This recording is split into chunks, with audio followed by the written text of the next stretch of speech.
this episode of the Neutral Wisdom Podcast, Satanic Warlock Robert Shirley welcomes Church of Satan Reverend Jeff Bowling to discuss individuality and self-expression in a conformist environment. You are listening to the Neutral Wisdom Podcast, a podcast dedicated to passing on knowledge and experience from a satanic perspective, hosted by Satanic Warlock Robert Shirley. Greetings and welcome to the Neutral Wisdom Podcast. I'm your host, Satanic Warlock Robert Shirley, and in today's episode, we'll be discussing individuality and being yourself when you are in a situation where this is not exactly encouraged. My guest today is Church of Satan Reverend Jeff Bowling, a U.S. Army veteran, former law enforcement officer, and commander of the Infernal Legion, an organization for satanic veterans. As a veteran who has served his country both domestically and abroad, Reverend Bowling has a lot of insight into being a Satanist in the military. That fits right into today's topic because the military demands conformity, from basic training all the way through the period of your service. Reverend Bowling is quite a character, so there's no way he suppressed his real self while he was in the military. Should be a great conversation. We'll bring Reverend Bowling on after the break, but first I wanted to read an unpublished essay written just for this podcast titled, I Gotta Be Me, Being an Individual in a Sea of Conformity. This article actually starts out with some song lyrics, but to do your ears and mine a favor, I am not going to sing them. The lyrics are from a song titled I Gotta Be Me by Sammy Davis Jr. I gotta be me, I've gotta be me, what else can I be but what I am? Every Satanist worth his or her salt knows that we celebrate and strive to be individuals. That is, we abhor the herd mentality and set out upon the left-hand path to seek our own pleasures. We do not worship any gods or deities, nor do we follow the rules set out by the so-called human representatives of any gods. Herd mentality refers to the tendency of individuals to conform to the behaviors, beliefs, and opinions of a larger group, often without critically evaluating these behaviors or forming their own independent judgments. This phenomenon can occur in various contexts, including religious groups, social settings, political movements, and more. The Satanist recognizes herd mentality and understands that by rejecting those behaviors, beliefs, and opinions, they are already set apart from the herd. Satanism celebrates the individual. In his essay, Self-Realization, the Essence of Satanism, which can be found on the Church of Satan website, Magus Peter H. Gilmore writes that Anton LaVey took up with many creative, artistic, and unusual folks. He judged these people by how well they fulfilled their interests, desires, and passions, approving of those who achieve success in being their own self-made beings, despite any approbation or denigration by the common herd in which they were embedded.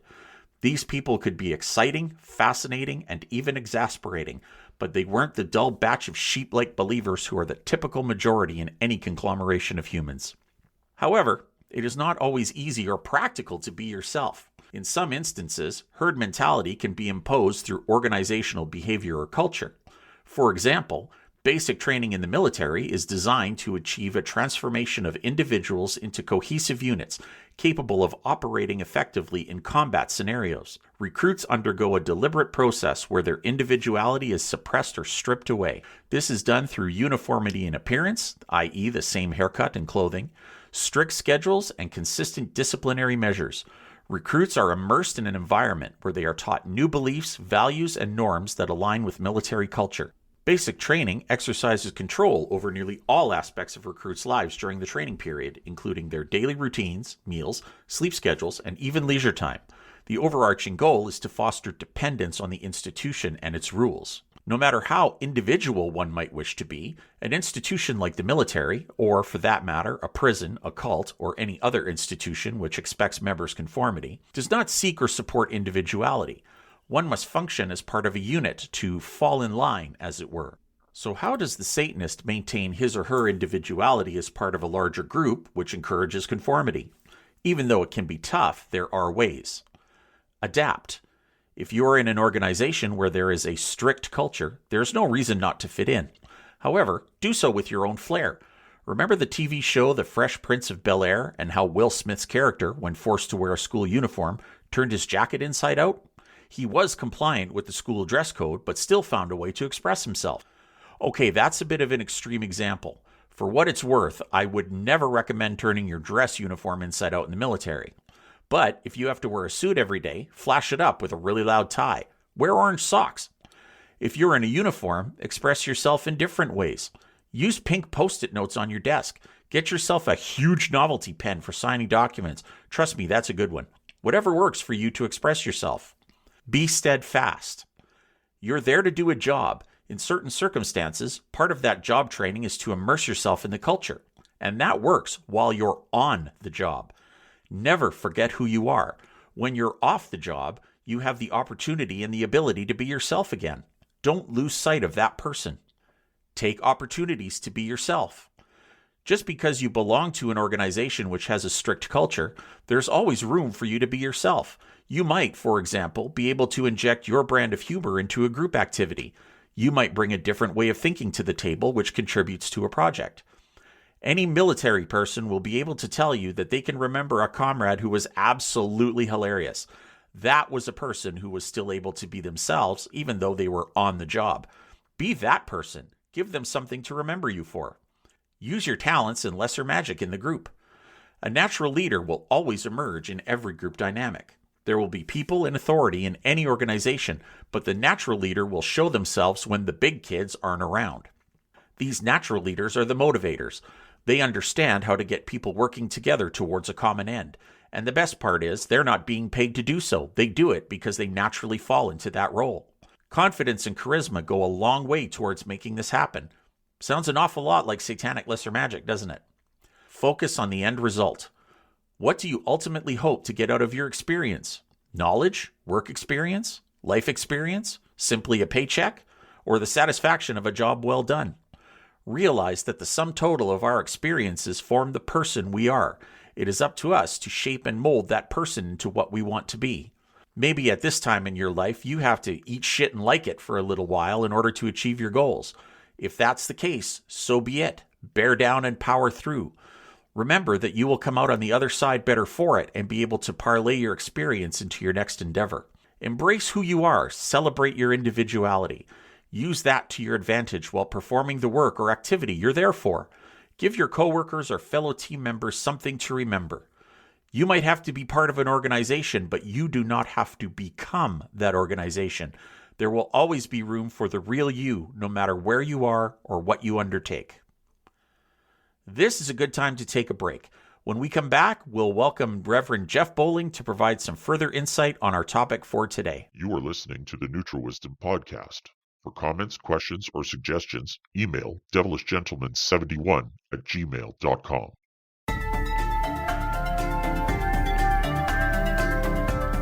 Welcome to the Devil's Salon. We are a podcast dedicated to masculinity and the Satanic Gentleman, hosted by the inner sanctum within the Black Guard of the Hellfire Brotherhood. Join us, along with special guests each month, as we discuss men's issues and how to become an exemplary warlock in today's world. Join the movement. Find us on Facebook at The Devil's Salon. Devilish Gentlemen, devilishly good times. And we are back here on the Neutral Wisdom Podcast. And at this time, I am very pleased to introduce our special guest for today, U.S. Army veteran, former law enforcement officer, and commander of the Infernal Legion, Church of Satan, Reverend Jeff Bowling. Thanks for being here, Jeff. Really, really happy to have you here today. Hey, thank you for having me, man. I love this concept of what you're doing and putting this kind of information out for Satanists and non-Satanists alike. So I'm very happy to do it. No, that's great. And like I say, I think there's a lot that we can pull out of you. So I'm going to use you for every dime I'm not paying you for this. How's that? So I'll request a raise. What's the multiplication of zero again? Yeah, no kidding. I'll pay you what I paid you last time, only I'll put it in a nicer envelope. How's that? There you go.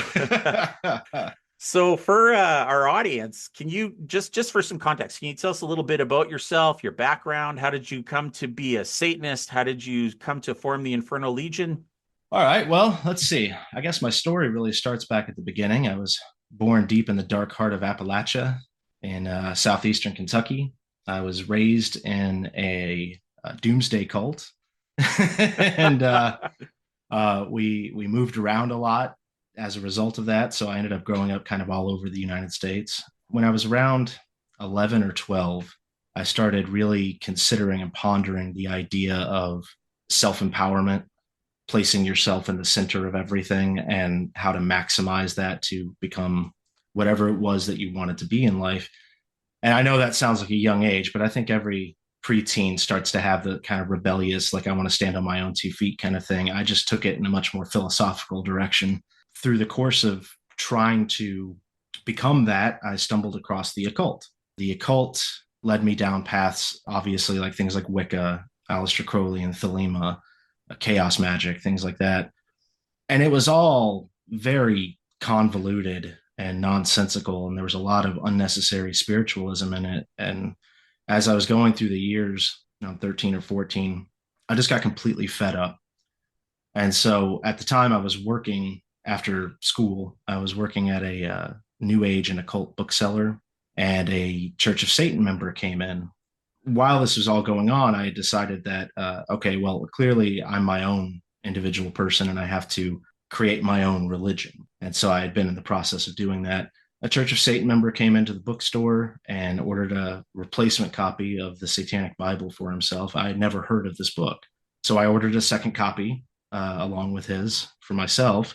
And when it came in, I excitedly ran back home and read it all in one night and was pretty upset that a guy a few decades before me had written down my religion. Somebody beat you to it, brother. That's the problem. Because I've been working really hard on it and mapping out what magic meant to me and how that would be implemented and the importance of ritual. And then, of course, psychology and philosophy garnered from a lot of the same people who influenced Anton LaVey. So it was, a lot of people say it was like looking in a mirror. It was almost literally like looking in a mirror of what I was putting in my own notebooks. Now, mind you, I was 13, 14-year-old kid, so it was much more put together than my little notebooks were. But yeah, so at that point, I decided, oh, I must be a Satanist. And I haven't really looked back on that since. When I turned 18, I joined the Church of Satan, and well, I submitted my membership information for the Church of Satan and left for basic combat training with the U.S. Army. And when I got back from training, the envelope was waiting for me. And then I spent 8 years in the Army. After the Army, I went into private, supposed to call it private security contracting, but it's private military contracting. Did that for a couple of years. Then I went to work for a federal law enforcement agency who will remain nameless. Did that for a couple of years. I got the opportunity to kind of move into more of a consultant role, security consultation and general private enterprise with corporations, corporate security, executive protection, threat assessment, risk management, that kind of thing. And then I got fed up and left it all behind to pursue a career in music. Good call. Yeah. There's no risk involved there whatsoever. Right. Yeah, no, it's such a lucrative Pick thing. something stable if you're going to do anything. But that led me down in the, on the peripheral while I was involved in all of the kind of lockstep government security, mercenary type work. I had been doing things like professional wrestling and acting and stunt work and stage combat and things like that. And so my mind was already kind of gearing itself more towards the creative side. Opportunity came up to play with a band. We all decided to quit our jobs and go at it full bore. It was moderately successful. We all paid our rent for a couple of years on it. And then as bands do, they break up and join another band and start writing and doing all that kind of stuff. And now I've pretty much owned my destiny the way I wanted to when I was 11 or 12. I have to break in and ask you, you said you played in a band. Were you a bass player? No, I was. Oh, wow. The first bald guy that says he's in a band that's not a bass player. And I'm a friggin' bass player. So, I mean, I had to ask. No, I was, unsurprisingly, I suppose, I was the front man for the band. Oh, so. Shock. Okay. And I appreciate the background. So I'd like to go back into, and I think we talked before the program, I don't really want to talk about the military or your military experience because everybody's tapping you for that. But because of the topic that we're discussing today of being an individual in terms of environment of conformity, could you provide some insight into military life as a benefit for our listeners who might have not had any military experience? What was it like? What was your day-to-day routine in the Army? Well, as you mentioned in your essay, the military is essentially the ultimate conformist organization in the world. No matter which country you're serving in or what branch you serve in, it's based around conformity because it has to be. And so part of the things you hear a lot of veterans talk about, and I'm no different, is some of the things they miss is the structure of the military, where they quite literally tell you what to eat, what to wear, when to be somewhere, and so on and so forth every day. So everyone's seen like Full Metal Jacket and movies like that showcase basic training. And that's what a lot of people think of when they think of the military. And that is pretty accurate for the initial training. But the initial training only lasts a matter of weeks. And in my case, it was 10 weeks. And then, advanced individual training lasts a little bit longer than that. But after training, when you get into what we in the Army call garrison, your days it's almost like a 9 to 5 job, except that your boss controls everything outside of the 9 to 5 as well. Mm-hmm. Yep. So we would show up, usually we would be in formation at around 6 a.m., 0600 on an average day for, we call it PT, physical training. And we'd exercise for an hour. That would get extended if we were gearing up for deployment. We would extend PT to 2 hours. But for the most part, it was an hour. Then you'd break to shower, shit, and shave, as we call it. The old triple S threat. Yep. Yeah. At some point in there, you'd squeeze in chow, and then you'd report back for formation, find out what you're going to be doing for the day. And some days are pretty standard. Mondays are motor pool days. So you would go to the motor pool and PMCS. I'm going to use a lot of acronyms, listeners, and I don't have time to translate them all. We'll put it in the notes. Right. So on Mondays, generally speaking, we would go to the motor pool. We'd PMCS our vehicles. We'd lay out our Connex with all of our equipment and inspect that. Break for lunch at around 1300, come back for another formation, find out what our evening duties were, which were usually some type of preparation for the next day. And then you, in theory, be off work no later than 1800.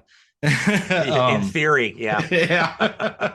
And then you were technically free to do whatever you wanted, except because the topic of this is conformity, you weren't free to drive a certain amount of miles away from the base unless you'd received a permission from your commander. You were not free to, for example, if you were over 21, you were not allowed to have alcohol in your barracks room if your roommate was under 21. Not that stopped anyone in the barracks from drinking, no matter what their age was. Say it ain't so. Say it ain't so. There's a lot of other things, that kind of come with that. So you're off duty and you're quote unquote free, but you're still property of the U.S. government. They remind you every chance that they get. That's an interesting comment, and it kind of feeds back into your basic training description. And did they break you, Reverend Jeff Bowling? Did they strip you of your individuality during your basic training? I have to say the obvious answer to that is no. I mean, because look at me now. Yeah. But they think we don't film this. Yeah. But they do. They did teach me a lot. They taught me how to function in a way I had never conceived of before. And a lot of that was very useful. And a lot of it I still use. And a lot of it had to be immediately discarded. Not only when I got out of the military, but even before that, when you get out of basic training, because the way, as I mentioned, the way things work in basic training is not the way things work in the actual military. Right. So a lot of the stuff they pump into your head in basic training had to be deleted. And if you weren't able to delete it, you lived a pretty miserable life, at least in my humble opinion. And so you had also mentioned that you had applied to the Church of Satan before you went away to your basic training. Now, you knew that you were a Satanist and you'd known for quite a while. Yeah. How did you find being a Satanist in the military? Did you, given that we're very free with our thoughts, our expressions, how we feel about our lives, did you feel stifled at all by the difference between the military lifestyle and the satanic philosophy that you were into? Not really. That obviously is going to require some explanation. Please and thank you. Yes. One of the key proponents of Satanism is responsibility to the responsible. In this day and age, and even in my day and age, when I enlisted in the military, you had to be a complete moron if you did not do some research before you signed the contract. Yes. And kind of understand what you were getting yourself into. And I enlisted in the time of war, right? As GWAT was starting to, the global war on terrorism was starting to spin up. So I knew just by enlisting that I was going to get deployed. That was all but guaranteed. So I did my due diligence and I did my research, and I knew before I ever went to the military entrance processing station, MEPS as we call it, that what I was going to be doing. Once I signed that contract, I had now taken that responsibility upon myself. And so, as a Satanist, I felt it was my ingrained duty to fulfill my duty. So I didn't have any qualms about being a Satanist in the ranks. Now, on the downtime when you're talking to your fellow soldiers and stuff, of course, there's all types in the military. So you're going to end up coming across diehard evangelical Christians. You're going to come across Muslims. You're going to come across neo-pagans of all shades. And sometimes those ideas are going to clash. And when you're young and dumb and in your first phase, sometimes you're not as quiet as you maybe should be in those situations. Could be said for almost everyone. Yeah. Yeah. As far as rank and file, day-to-day life in the military, I didn't find any issues being a Satanist in the ranks. I, unlike a lot of people, was very open about my religious beliefs. I had Church of Satan put on my dog tags. We talked about this when I was a guest on your other show. Correct. I led a alternative religion group in Baghdad for a few months. So somehow I got kind of seen as the expert on alternative religions, probably because I was the only one who was open about being in one. But it all worked out to my benefit. And I often say, it's kind of a cliche of mine that I use, being a Satanist made me a better soldier because it made me take responsibility for those things. Makes perfect being sense. A Satanist made me a better soldier, but being a soldier made me a better man. So they're all kind of intertwined for me. And it's part of what defines you as an individual. Certainly, yeah. Even today. Yes. Even today. Like I still wear my pendants, my Baphomets, I still wear them on my dog tag chain because it's such a part of me that I can't let go of it. So I don't want to rip off any scabs or open any wounds here, but I'm going to go down an iffy road with you. Sure. Without getting into any detail. What about combat? So what did you do while all of your comrades were praying to God? And the reason that I'm asking is that when we're stressed out, we tend to pray just automatically, unless we're, hyper conscious of what we're doing. But it's just an automatic reaction. If that's what happens when we're under stress, there's no greater stress than having mortar shells dropped on you. So how did you deal with combat stress when you didn't have a God to pray to? Right. Well, the old atheist and foxholes fallacy, right? Yes. I guess there's a few different ways I could answer that. One, I did have a God to pray to. I had myself. Yourself, exactly. And most combat scenarios that I was involved in were indirect. So whether it was incoming fire, indirect fire while we were on the FOB, or striking IEDs while we were out on patrol, in those situations, there isn't an enemy directly in front of you. And so you just kind of go into rote. You got to pull security. You got to get your trucks arranged this sort of way. You need scouts to go here. And you just kind of go into it. During the couple of times that I found myself in a firefight, I'm not sure who had time to pray. No, fair enough. No, that's a really good point. I don't know. There seems to be this vision that a lot of people have, and I blame it on war movies. Not that I don't enjoy a good war movie, but there's this idea that people have that combat is this kind of, you're in the trenches, and you know that at dawn they're going to charge, and so everyone's just crossing themselves and preparing and hoping they have enough ammunition and writing their final letters home and that kind of thing. Modern warfare isn't like that. Everything in modern warfare happens in a moment's notice. So you don't know you're in a firefight until rounds are whizzing, I want to say past your head. Maybe that's not great timing.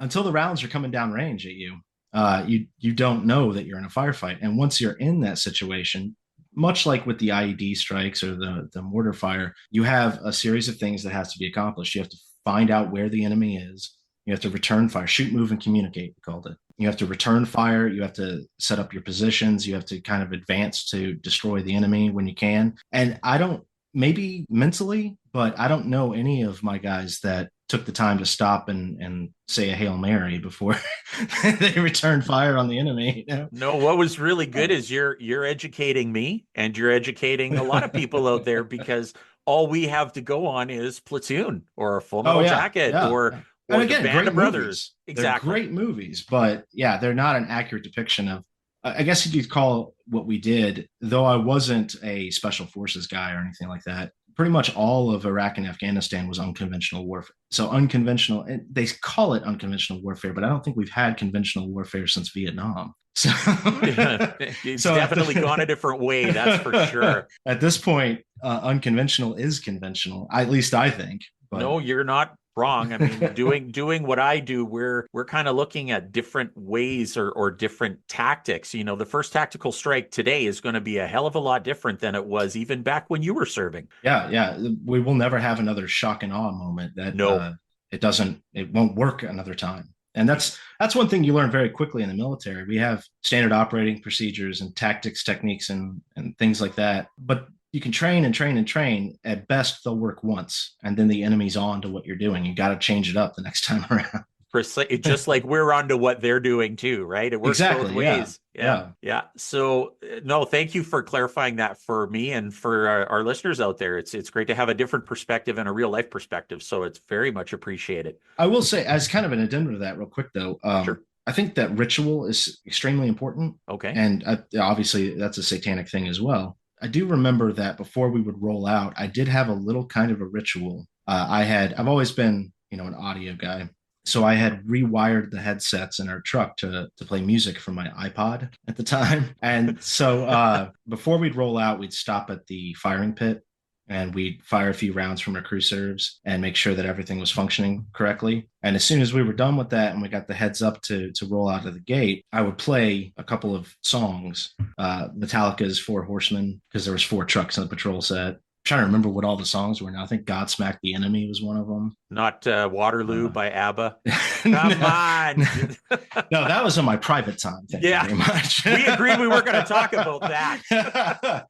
But yeah, I would play those tunes and kind of get everyone in the patrol set amped up for their time out there. So that was my little ritual. Now it's entirely possible that there were religious people in that patrol set who, in their own truck, were crossing themselves and saying a Hail Mary or whatever it is that other religions do.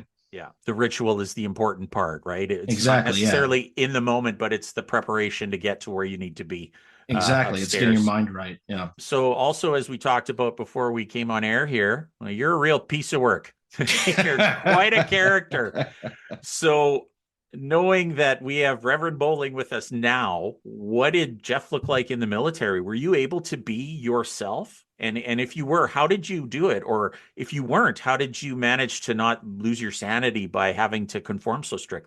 Well, was I able to look like me? Mostly. I have a little facial hair these days that I didn't have then, but I've been shaving my head since I was 15. I have a nice shaped dome for a shaved head. So once I found out that I had long hair when I was 12, 13, around 14 as well. And I used to dye it crazy colors. I was a total punk kid. But then one day I lost a bet with my aunt and she buzzed all my hair off. And I thought I was going to be very upset by this. But I looked in the mirror and I was like, wow, I have a nice shaped head for this. I just started shaving my head then. So my hairstyle was exactly the same in the military as it is now. You lost all your hair in a bet. What did she put on the line, man? Holy. I think if I remember correctly, if I had won, I would have gotten to drink with the family around the fire pit. Okay, fair enough. Yeah, I would have gotten the opportunity to have a few beers. Not that I wasn't doing that on my own time, but say it ain't so. Say it ain't so.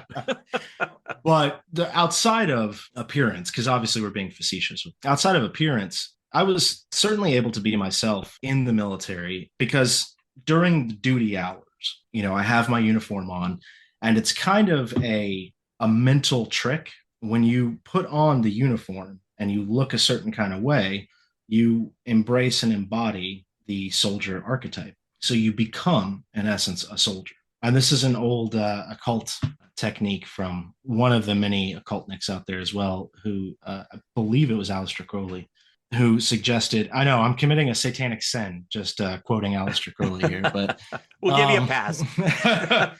He had this technique that he encouraged his followers to do, where you have for like a bauble, like a ring, for example. And in this ring, you'd embody a whatever you wanted it to be, whatever you wanted to present. And so when you put your ring on this hand, you become, let's say, banker. I'd be Banker Jeff, right? And everything about me was Banker Jeff.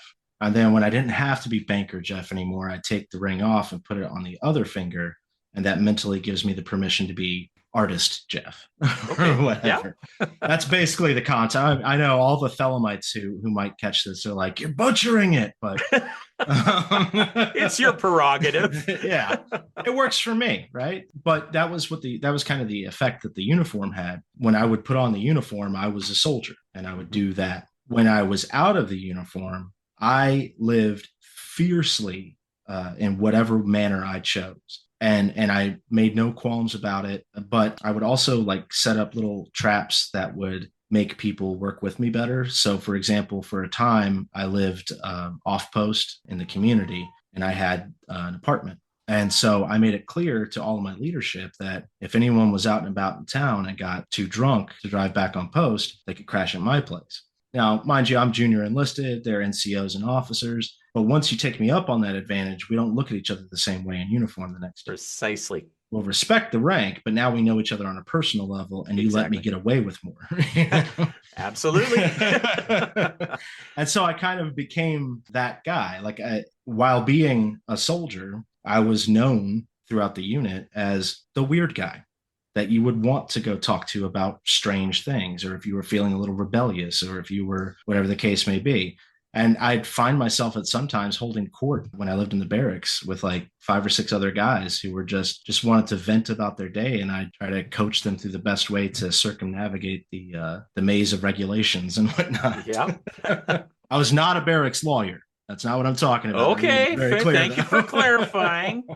So do you have any suggestions then for our listeners who might be having issues with fighting the herd mentality? So how do they rise above that conformity and be successful as you have become?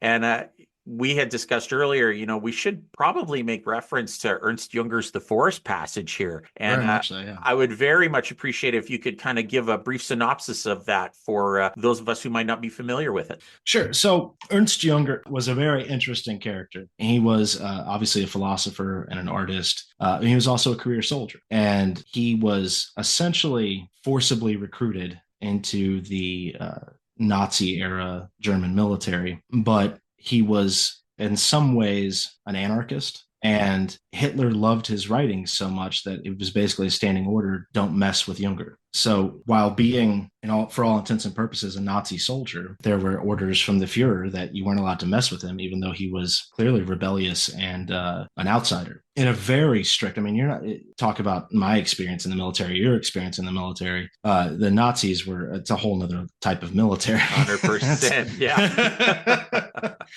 And so at some point in his life, Junger wrote, he wrote a short essay called The Forest Passage. And that was a nonfiction essay. And he followed it with a fictional book set in a dystopian future called Humisville. And I'm probably mispronouncing that. I'm sure the Germans will get mad at me. That's why I let you pronounce it. I didn't even want to try.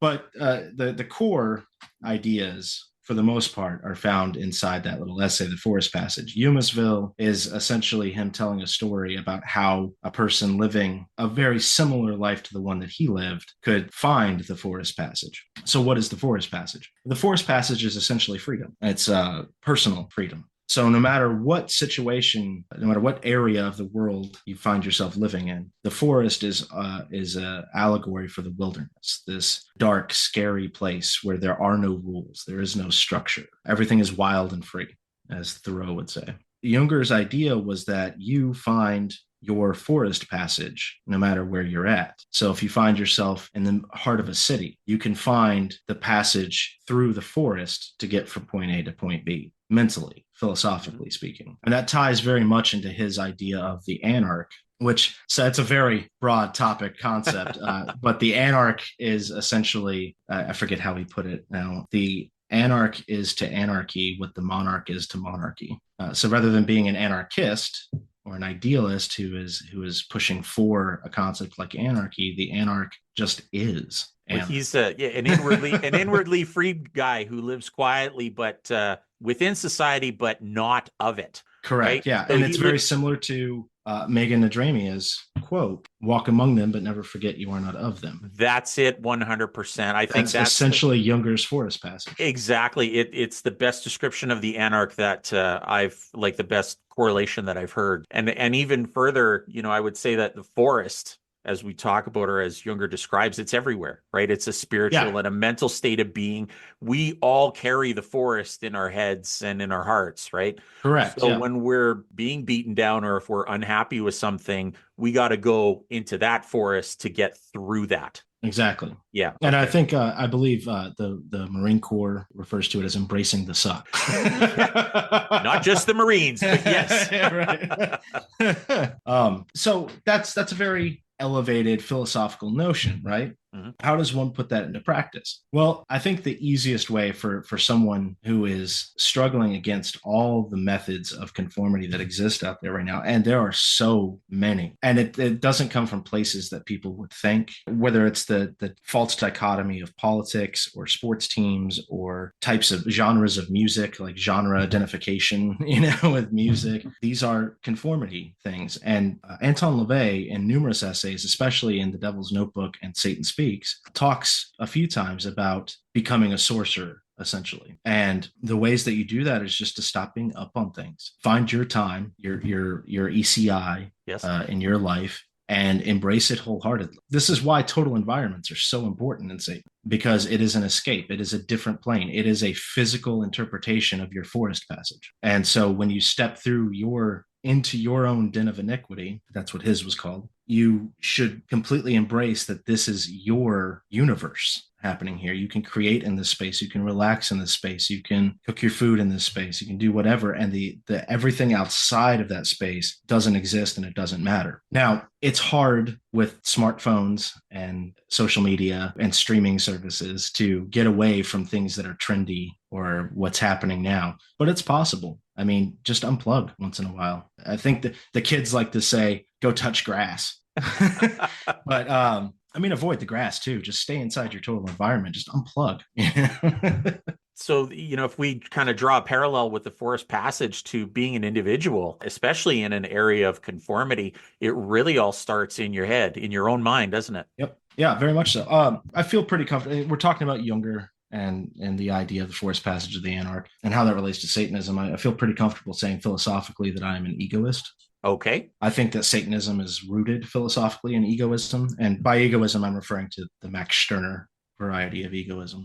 And Stirner has a line, it's been translated so many times, who knows what it originally actually was. But basically, the concept is that people cry to be free, but they don't know what that means. They're living through an ideal of what freedom is, and what their idea of freedom is. He gives an example of a peasant who's sleeping on a straw bed, and a lord who's sleeping in a four-poster bed, all comfortable with all his stuff. And the peasant cries out to be free of his straw bed. But if the peasant really wanted to be free of his straw bed, he'd just throw out the straw bed, and then he's free of it.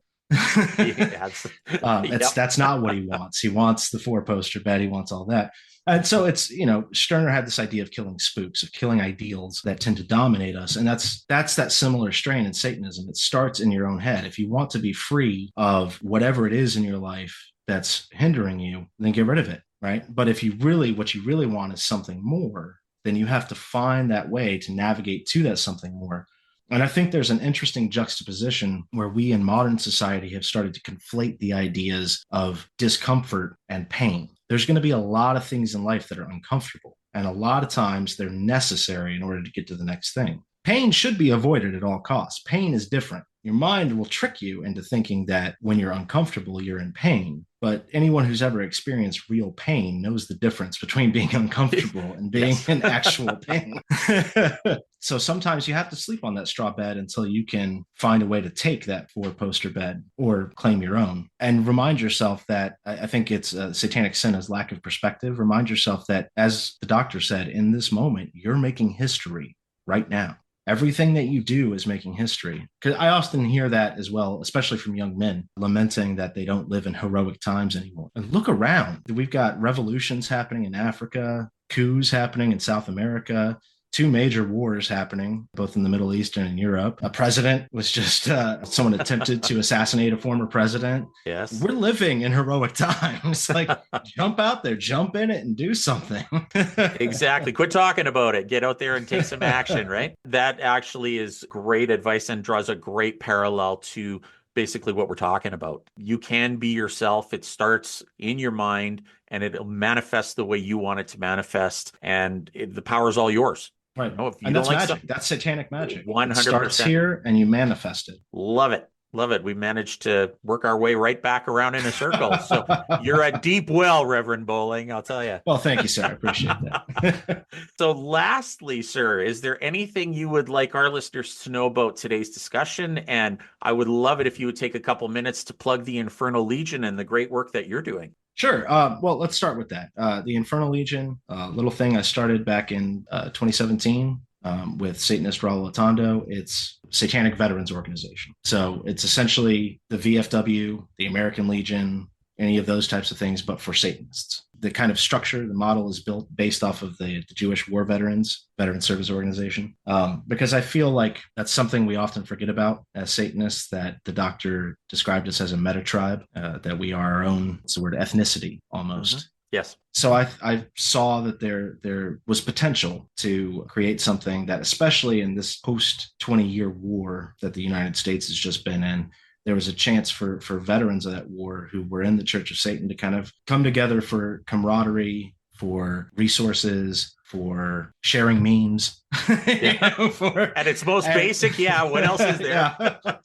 And on a practical level, to know that in the military, there is a sense of brotherhood. There is a sense of someone's always got your back and you've always got someone else's back. And as Satanists, we're strict individualists and we often are not afraid of going it on our own. But veterans who are having a really hard time of it oftentimes can't get through it on their own. So knowing that there are other veterans like them who are willing to lend an ear, give advice, help you process paperwork, tell you to call the crisis line number, whatever the case may be. I hate to take a satanic idea and say, we're doing such good things, because that's whatever. We're doing it for ourselves. And the Legionnaires and I are very proud of our service and very proud to continue working with each other to make our own roles in life better. So anyone who's interested in that, obviously, can visit infernallegion.net. We're also on Facebook, X, formerly Twitter, Instagram, MeWe, Satanic. We're all over the place. Just find the Infernal Legion and ignore the death metal band who has the same name. They have no connection with us. I definitely encourage people to go check them out. Absolutely. And support. And I know you hear it all the time, but, to you and all of the members of the Infernal Legion, thank you for your service. It is very, very much appreciated. So thank you for your service. Well, my friend. It's a mutual admiration society here on the Neutral Wisdom Podcast.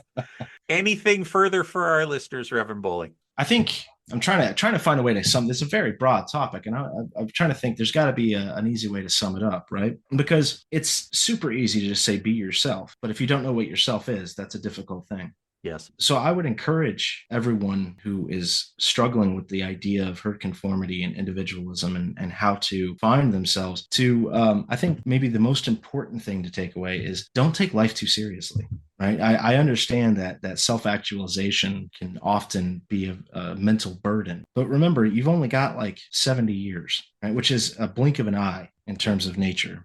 You've got 70 years and you're stressing out about who you are instead of living a life that makes you who you are. And that's kind of where I started as a youth. Was I had these visions of the kind of man that I wanted to be as I grew up. And oftentimes people will say like, hey, what do you do? I hate that question because it's usually geared towards labor. Yes. Like, what do you do for a living? Right. And that gauges how much respect they're going to give you. So I try to play with that kind of language. And when someone asks me what I do, I'll say something like, I'm a storyteller, because everything that I do involves telling some kind of story, whether it's to get you to buy something or to convince you to take a certain position or whatever the case may be. I'm telling you a story. And so I say, oh, I'm a storyteller. But what good storyteller has lived a life that's not worth talking about?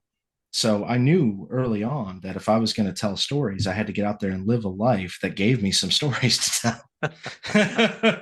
And everyone else can do the same thing. Look at your life, look at who you want to be, and forsake anything that doesn't lead to that vision. Now, it's going to be unexpected, no matter how you play it out, but just get rid of everything that doesn't matter on your journey to being whatever it is that you picture in your head that you are. I can't add anything to that other than, wow, nobody needs to crawl to the top of a mountain to ask the wise man anything anymore, because you should write a book. That's what you should do.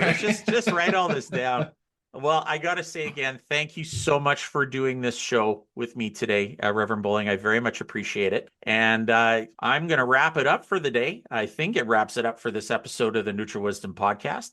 I'd like to thank everybody for listening. And thank you again, Reverend Bowling, for being here. The Infernal Legion also has a terrific podcast. I encourage people to go check it out. Please drop a like or comment down below for questions or comments. You can email me directly at devilishgentleman71@gmail.com. You can listen to us on Spotify, Apple Podcasts, Google Podcasts, and anywhere else you get your podcasts. Please check out my Instagram at neutral_wisdom and join the community on Locals at neutralwisdom.locals.com. Until next time, ever forward.